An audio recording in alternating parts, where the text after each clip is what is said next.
Le vent de la perestroïka qui souffla entre 1985 et 1991 sur l'Afrique emporta la quasi-totalité des régimes du monopartisme d'autrefois pour céder la place au régime démocratique. Ce vent n'avait pas épargné le Congo, notre cher et beau pays, qui fait bel et bien partie des pays à régime démocratique. Or que les régimes démocratiques ont leur mode de fonctionnement, dont la séparation des pouvoirs, des gouvernants mandatés par un peuple justement souverain.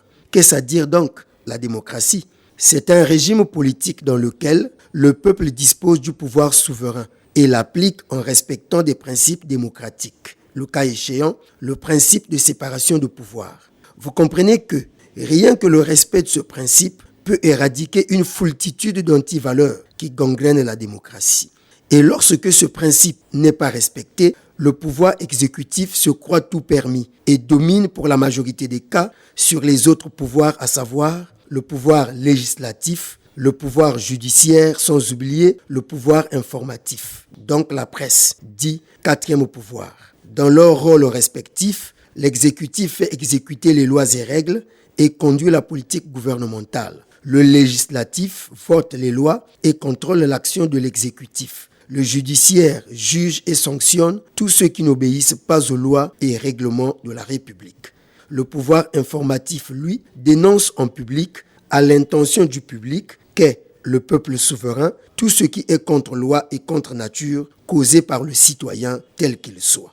Comme quoi, le pouvoir arrête le pouvoir et les limites des uns s'arrêtent là où commencent celles des autres. Les mandatés du souverain primaire aussi, appelés élus du peuple, se doivent de respecter leur parcelle d'autorité et ainsi éviter le chevauchement et le trafic d'influence qui tue les institutions. Car être mandaté par le peuple confère une légitimité qui devrait produire, s'il vous plaît, la bonne gouvernance. Hélas, le développement socio-économique est pris en otage par les ennemis du principe de séparation des pouvoirs. Les démocrates de pure souche ne redoutent pas la séparation des pouvoirs, bien au contraire. La culture démocratique est encore une épine sous les pieds de nos politiques, qui n'ont aucune volonté, du moins jusqu'ici, de changer de paradigme.